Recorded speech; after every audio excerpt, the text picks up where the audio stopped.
Let me tell you about my younger days, spent sitting in a Marlboro haze. Daddy's drinking up another case of Jelly Roll Blues. He couldn't tell me what the devil was wrong, but egad, my dad could deliver a song all night with that ragged time. A scotch and soda and a jigger of gin. Well, I thought Tom Dooley was his long-lost friend, and that midnight special shine its ever-loving light on me. I wondered then, and I do to this day, if he knew how much I used to love to hear him play all night with that ragged time. He didn't play too fancy, didn't play too proud. What his technique lacked, he made up with loud. I swear he'd start a party just to find a bottle of booze. Oh, I see him pick up the phone in a minute or so. He packed up all of his cares and woes, and he'd waltz up the street, deliver that ragged time. Now it's been years since the old boy died, but I still keep that music alive. It's in my blood, in my bones, in my fingertips too. So come on, Daddy, I know you recall how to play the Dogtown Strutters Ball all night. Be down to get you in a taxi, baby. Be ready about 8:30. Oh, baby, don't be late. Gonna get there when the band starts playing. It fades out, right?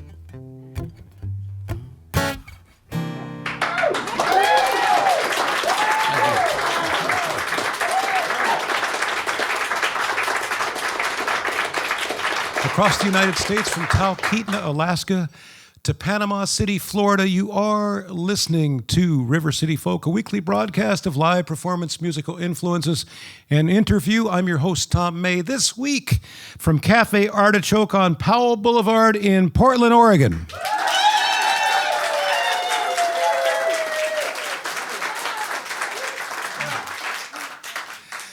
Richard Moore is my guest, and Richard started us off with an autobiographical song about his dad, and I presume that was set back in your hometown in Virginia, where you came from.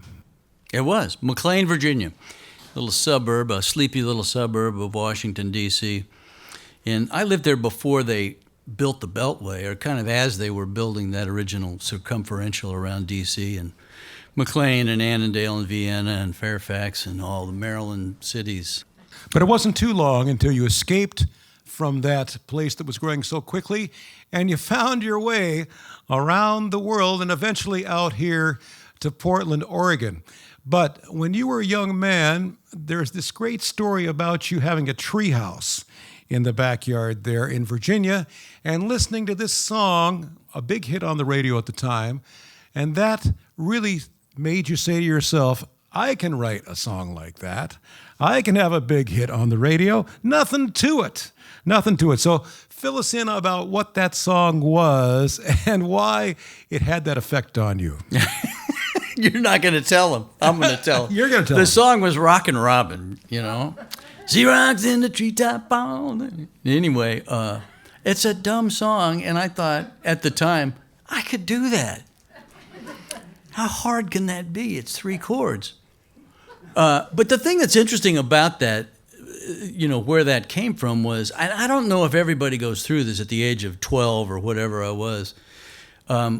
It's at some point it became very, very clear to me that I needed to figure out what I was going to do with my life. I mean, I needed to have a real good answer to that. And it wasn't like some teacher or parent put that on me. It just popped into my head, and so I dwelled on that, and I took it very seriously, and I'd been playing music and learning guitar, and And I heard Rockin' Robin, and I went, that's it. I'll write 2 pop tunes, get them on the radio, and retire on royalties. It was a great plan. And so I didn't have to, I'd answered the question. I didn't have to worry about what I was going to do with my life. And little did you know that the hardest thing in music to do is to write a simple song that gets on the radio. But this is a good example of that period of time in the country and the kind of music that inspired a legion of young men. This is Rockin' Robin, and who knew that the person who had this recording was Leon Rene. Rockin' Robin on River City Folk. He rocks in the treetop all the day long, hopping and a bopping and a singing his song. All the little birds on Jaybird Street love to hear the robin go tweet, tweet, tweet. Rockin' Robin, tweet. This song is called Just Around the Corner from the Blues, and it tells the story of a young man who's out on the street looking for love, and he's young and inexperienced, and he runs into a woman who's not young and inexperienced. And it all comes out in the tune. Okay, I could say a lot more, but I won't. And the way that it ties into Rockin' Robin is that it is not musically a very simple song. As Cal puts it, that song has more keys than a janitor.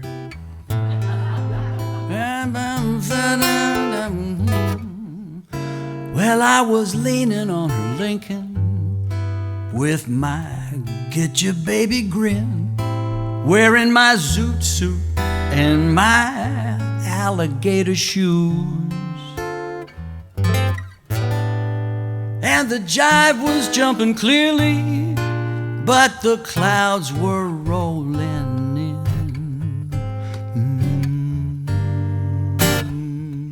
And it's a too familiar sight, but if my intuition's right, I'm just around the corner from the blues.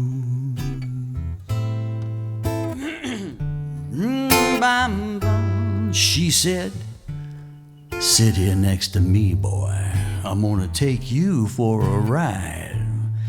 And I said, what a magnificent view. Well, she drove me to frustration. Then she said, you wait inside my home. And I should have known that I would wind up all alone, just around the corner from the blues. Here comes the bridge. It's about footwear. These dogs ain't comfortable in a too tight Tom McCann. Oh, how I wish I knew where I could find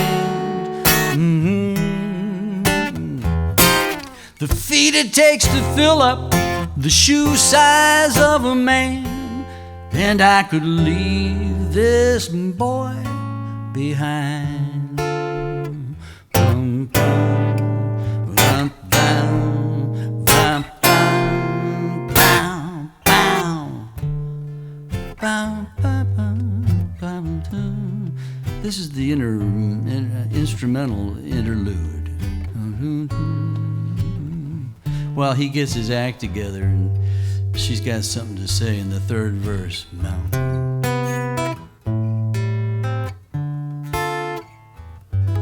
Well, I confessed infatuation. She smiled with mild disdain.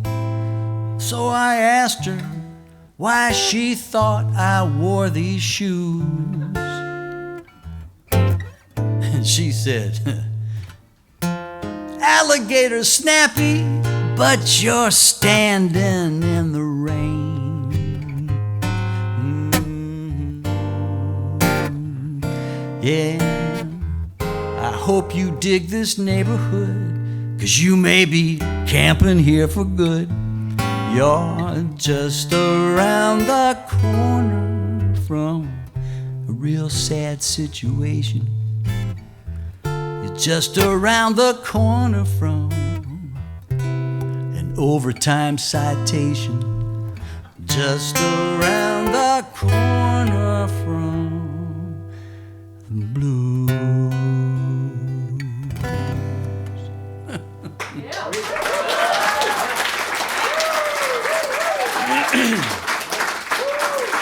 Thank you. So, Rockin' Robin, that's not. You are listening to River City Folk. I'm your host, Tom May.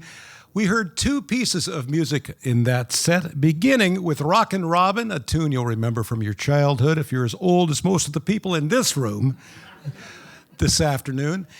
And that was followed by my guest today, Richard Moore, with Around the Corner from the Blues. Man, I love that tune, and I love those chords, too. Oh, yeah, there's just a bunch of them in there.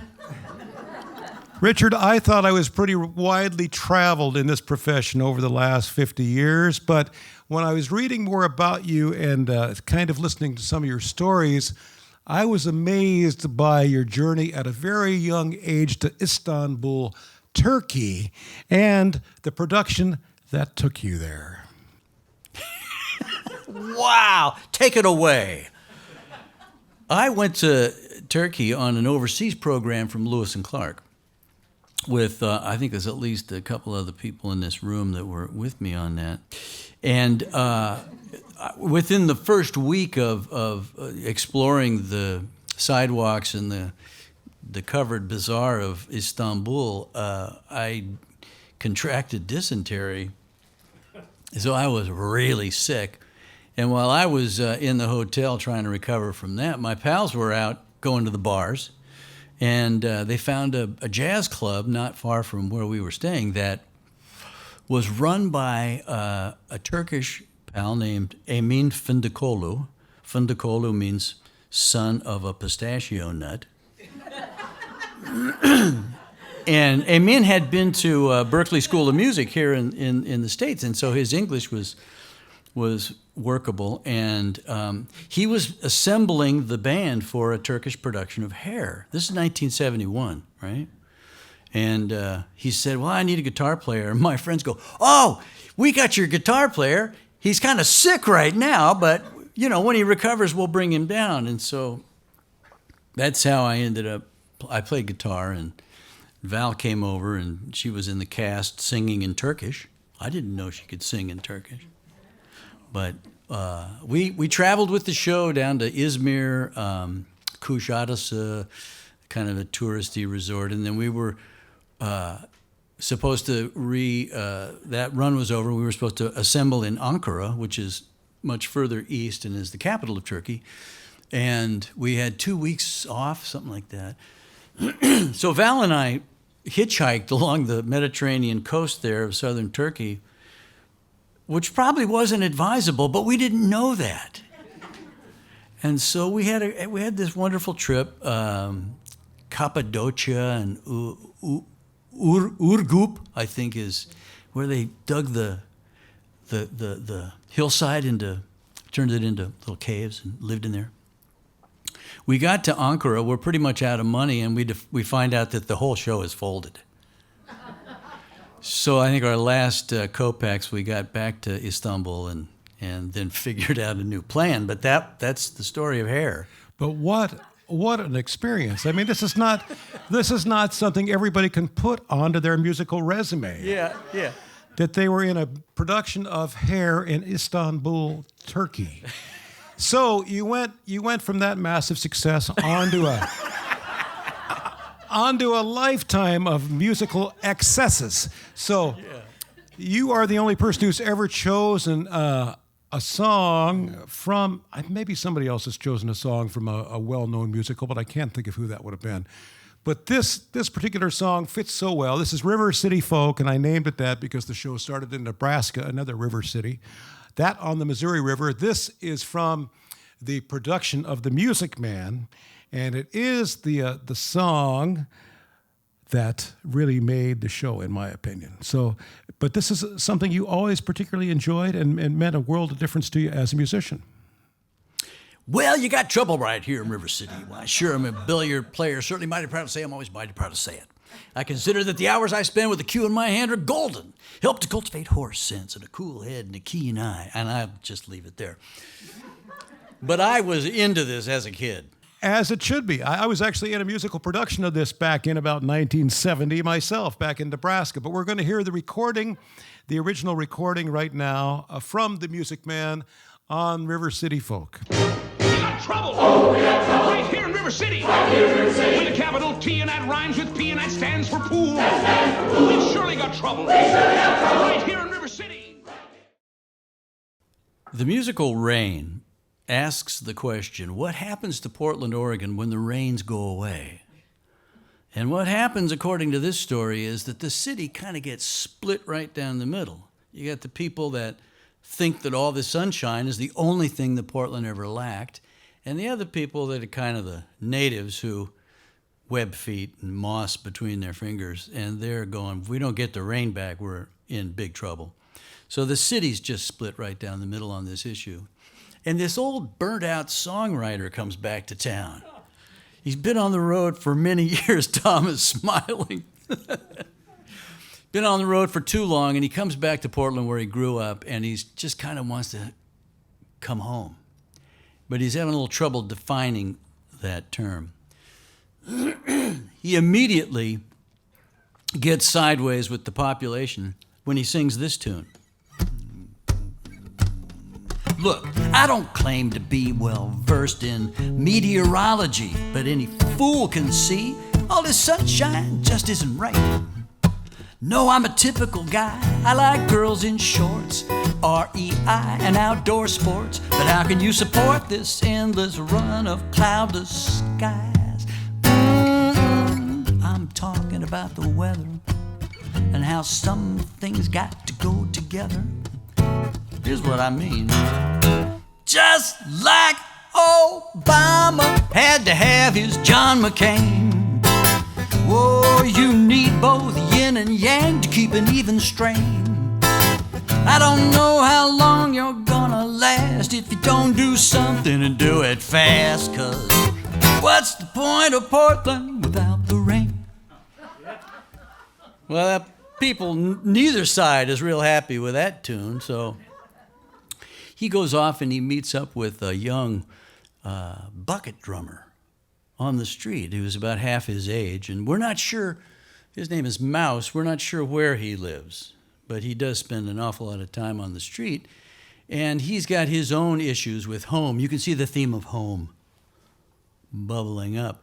And Turner, our songwriter, and Mouse get into a conversation, and Mouse says, you know, you haven't been here for a while. I need to take you on a tour of the new Portland.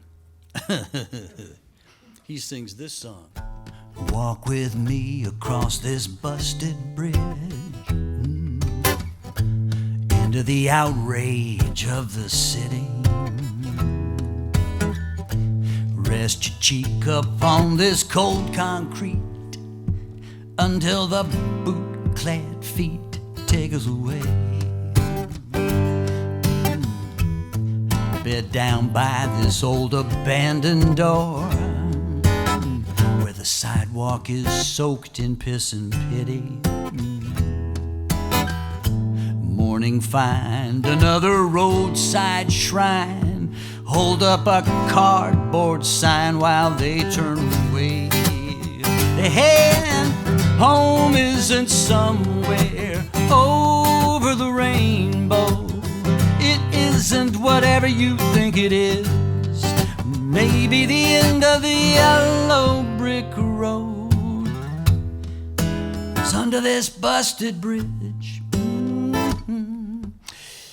The bridge is a metaphor for connection, and this bridge is busted. We meet the female. I guess she must be an antagonist because she antagonizes the protagonist. And her definition of home is slightly different.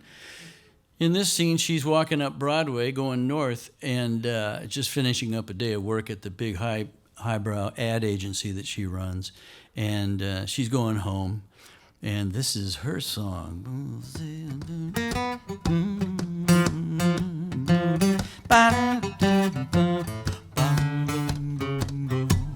Have you seen in between Northwest 14th and the river? Well, that's the only zip code where Andina will deliver. CBC, it's a section of town where the heat goes up when the sun goes down. I know where to rattle my keys. I'm a 21st century girl. I got a Beamer and I got a condo in the Pearl. And there's some subsequent verses that she gets into the description. We go back at the end of Act 1 to our hero, the burnt-out songwriter, and he lets us see a kind of a softer side when he sings this song. I wasn't sure when I left here the last time that I'd ever return. Oh, the road out ahead was all I needed. Let the bridges burn in the thrall of the call of the South Lane and the warmth of the summer sand. I was happy to stay until the skies turn gray, and when it rains, I hear music in the trees, sad refrains of a million melodies, and with nowhere else to go, all I want to know, does the consequence of time remain the same? If it does, it doesn't matter when it rains.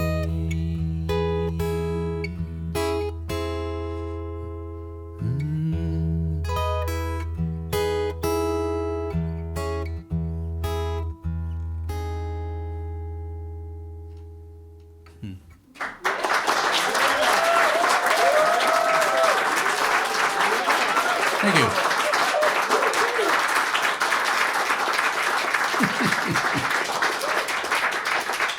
You are listening to River City Folk. We heard two pieces of music there, beginning with Meredith Wilson from The Music Man, and my guest today, Richard Moore, with a medley from a musical that he wrote similar to A Music Man, similar but different. And that was really very inventive to kind of be able to condense that down into four little snippets like that. Did you get to perform that musical very often? We did two staged readings of that, one with the recorded track and the second one during the Fertile Ground Festival in 2013. Does that sound right? It's a while back. And we did kind of a weekend of shows at the old Interstate Firehouse Theater. And it was 16 people on the stage with their scripts and music stands, and then a full-on band with Gus Papoulis, and Carlton Jackson was playing drums, and Cal Scott was in that band, and then that was it. Well, like a lot of musical ventures, it lasts as long as it lasts, and you enjoy it, and then you move on. You move on. Yeah. But wonderful little snippets of that production for us to hear on River City Folk. I'd like to say hello to all the people who are listening to the program today on radio station KSJE in Farmington, New Mexico, the cultural beacon of the Four Corners. I just love saying that line. Dang, that's great, I love saying that line. Been on that station for many, many years now. Thanks for tuning in to Richard Moore today on the program. So, Richard, you've got a number of things that we spoke about before the show, and one of them was this whole idea of the perfect song. And I was intrigued by that. So what can you share with us about the perfect song? Well, I kind of hijacked that idea from an interview with James Taylor. And he said his perfect song was You Don't Know Me, which is like written in the 50s by Eddie Arnold, or Eddie Arnold recorded it. Beautiful song. And I thought about that, and I thought, my perfect song, and I'm going to play just a little bit of it, so do it live, okay? So we can have that be part of this. Smile, though your heart is aching. Smile, even though it's breaking. When there are clouds in the sky, you'll get by. If you smile through your tears and sorrow, smile and maybe tomorrow you'll see the sun come shining through for you. Light up your face with gladness, hide every trace of sadness. Although a tear may be ever so near, that's the time you must keep on trying. Smile, what's the use in crying? You'll find that life is still worthwhile if you just smile.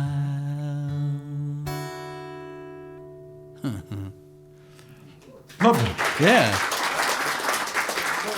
That was written by four guys, but the only name you'd recognize out of that is Charlie Chaplin. He was somehow involved in creating that song. But what was the reasoning behind the theory that was the perfect song? Well, I had this habit of tearing apart a song to find out how it works. It's kind of like dissecting a frog in science class. You have to kill the frog to figure that out.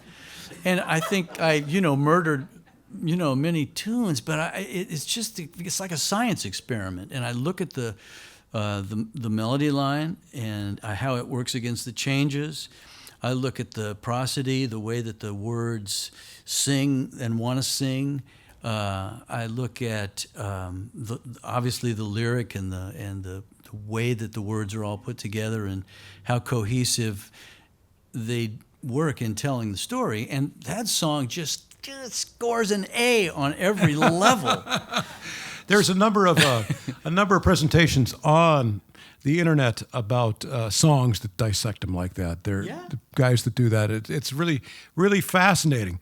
But that was a wonderful example. You've got another song that has meant a lot to you for us to hear right now, and this is the theme from Cinema Paradiso, and I have no idea what this is. I don't remember it at all.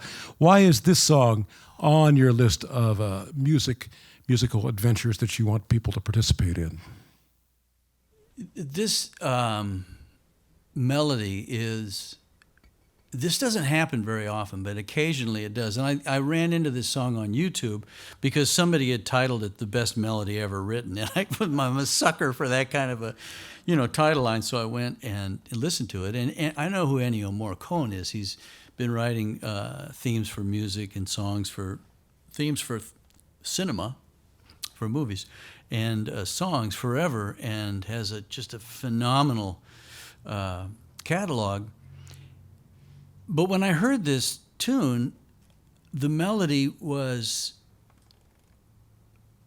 elusive. A lot of songs, you hear them once and you kind of go, okay, they're predictable where the melody goes. This song is completely unpredictable. And I had to listen to it over and over and over again, and it was kind of like, and then I had to sit down and play it on the piano and look at the changes and dissect it.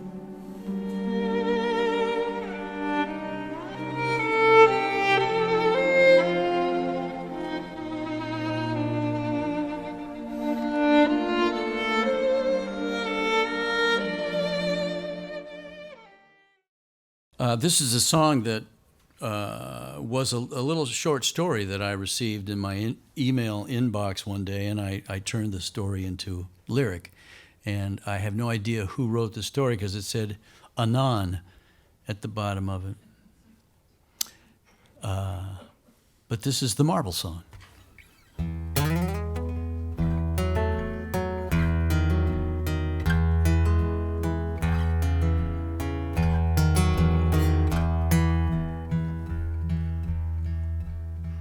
Toward the end of the Great Depression, in the cuffs of Idaho, there was a dusty little produce stand by the side of a country road, where a farmer stacked potatoes while his wife was shelling peas.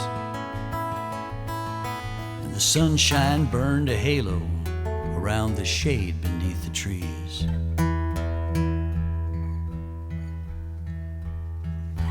A skinny young boy appeared in ragged shorts and shoes.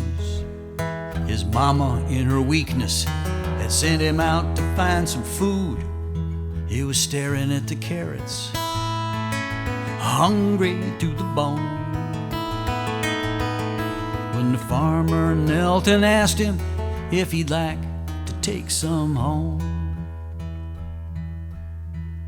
Well, the boy said, Mama's got no money, and his hope began to fade. The farmer scratched his head and asked him if he had something to trade. Well, all I got's this marble. It's as deep blue as the sea. Well, that's a beauty, said the farmer, but it's a red one that I need.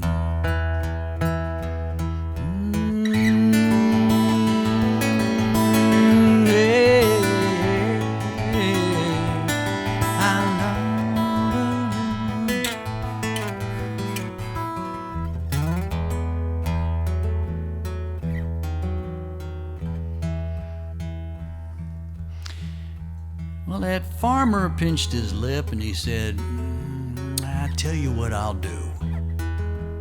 You take this sack of carrots home and you take your marble too. But if you find a red one, boy, don't let it leave your hand. Bring it to me next time you come by my produce stand. You see, that farmer loved to barter with the poor boys in the town. He wouldn't keep their marbles, he'd just spin the spheres around.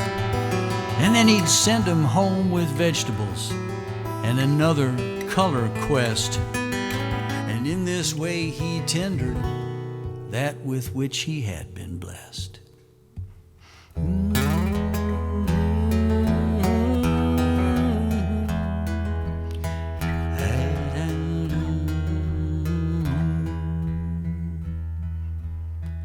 Idahoan men grew from those ragged little boys. Their lives were full of family, their families were full of joy. So with a pocket full of marbles, they set all else aside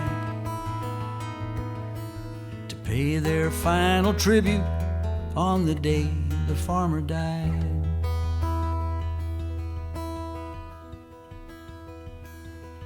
The chapel candles flickered in a circle round his head, and the people wept and whispered as the cloud of flowers spread. Some remembered summers and a dusty produce stand, but those boys recalled an angel with a marble in his hand.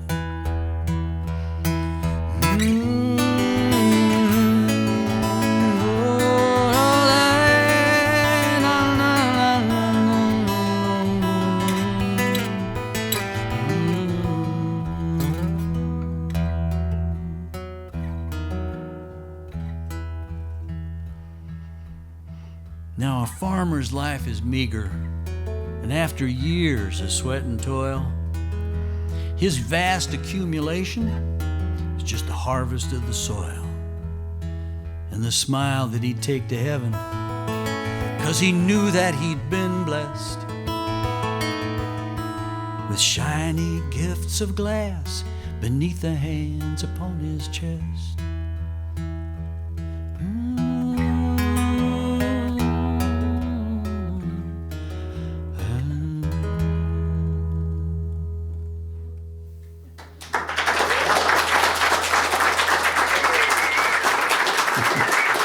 Thank you.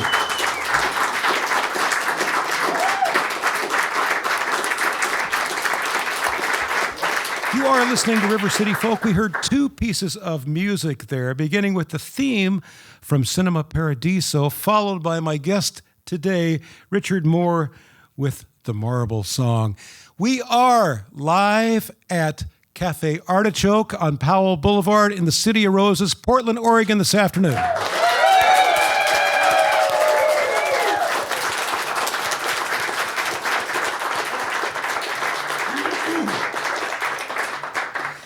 Richard, you have one more recording you'd like for us to hear, and this is a song I've always been a fan of, Randy Newman with his song Marie. Where did you hear it, and why does it remain an important piece of music for you? I heard it when I lived in Los Angeles. It was back in the late 70s, and I was just stunned by the simplicity of and beauty of the melody, and also his self-deprecating lyrics. I mean, he's got a verse in there that says, "I'm drunk right now, baby, but I got to be, or I never could tell you what you mean to me." And I guess at the time, man, I could relate to that. I think most of us have been there at one time or another. Yeah. Randy Newman on River City Folk with his song Marie. You look like a princess the night we met, with your hair piled up high. I will never forget. Randy Newman on River City Folk with his landmark song, a song loved by so many, a great piece of music called Marie. Richard Moore is my guest on the show today, and Richard, you really spent and put in your time as a road musician, working in all different kinds of bands and in all different kinds of ensembles, playing everything from top 40 pop music to other kinds of music I'm sure you just as soon not talk about. But you're informed, that all informs the kind of music that you've written and that you still enjoy doing.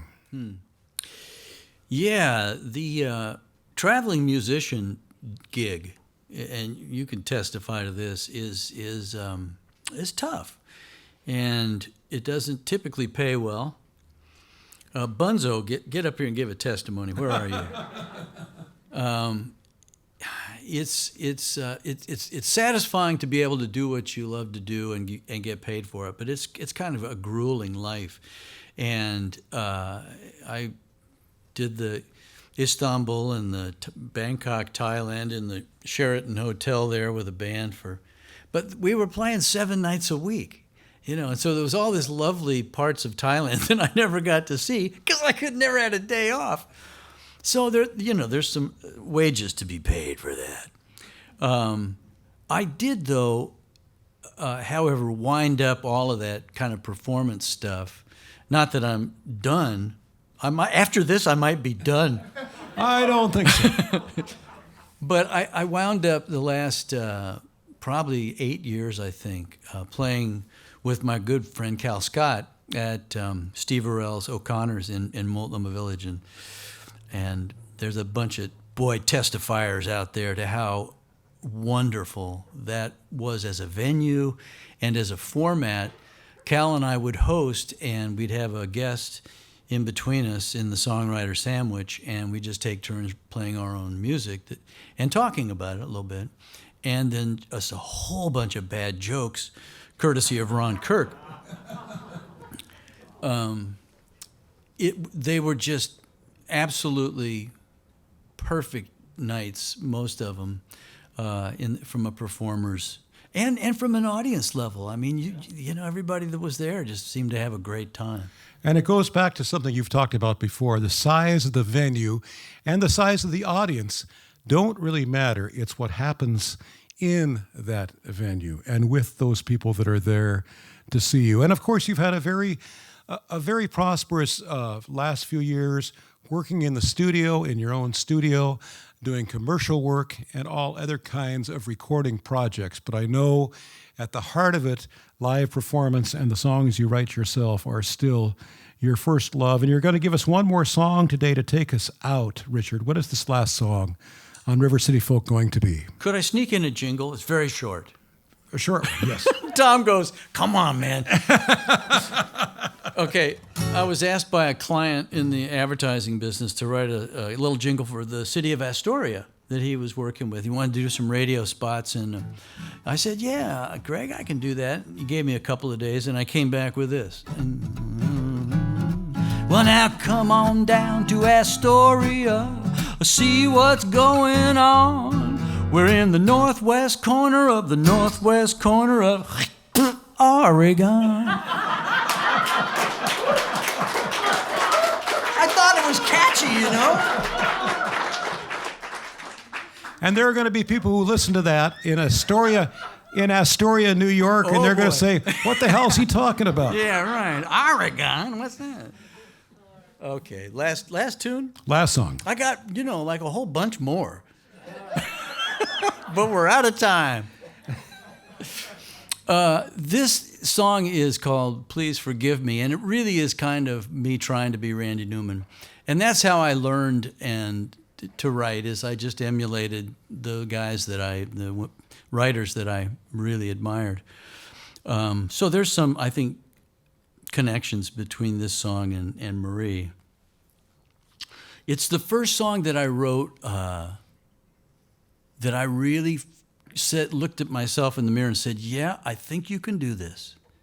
And this is in my 40s, in my mid-40s, that this song showed up. And really, I have Val to thank for it, because she gave me the artist's way. She gave me this little book, The Artist's Way, and it kind of broke open the floodgates that had been jammed up, and I had been pretty hard to live with. I'm still hard to live with. She's over there, yeah, nodding like this. So this was the first tune that I wrote that I really thought was a good song.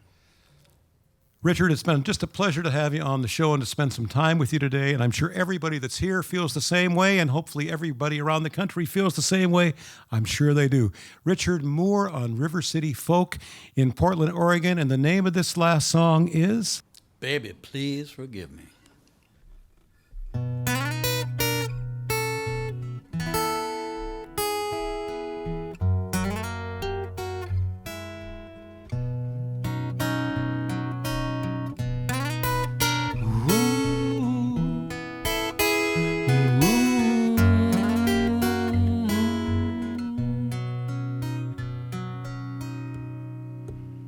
You and I, we know why there was all of those cops outside. I got mad, and you know what that does to me.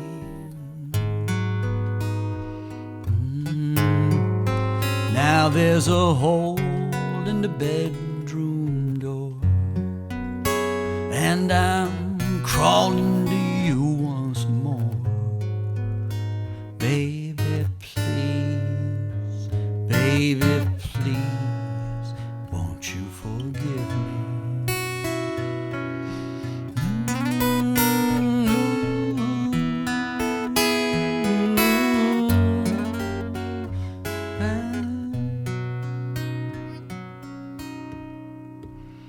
Day and night, I'm contrite, and the rest of the time we fight. Sugar babe, accept my apology, 'cause I'd be a sensitive new age guy if it weren't for this murderous rage inside. Baby, please, won't you forgive me?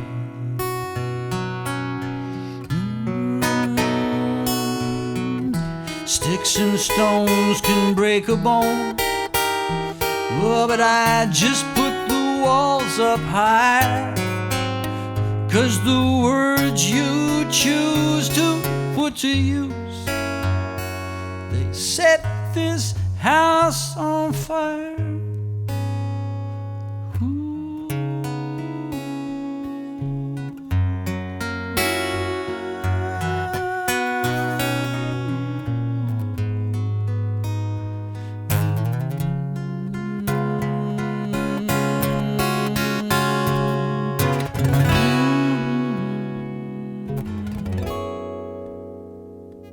There's the door,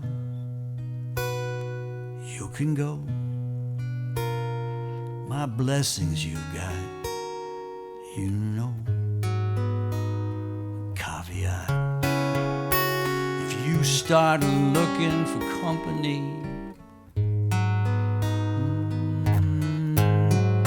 as if he starts whispering in your ear, eventually you'll hear.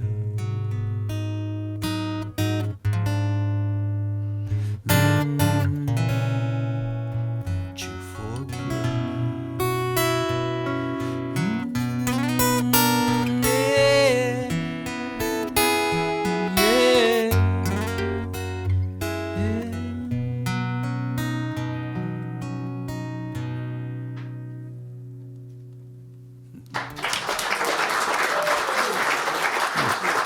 Thank you.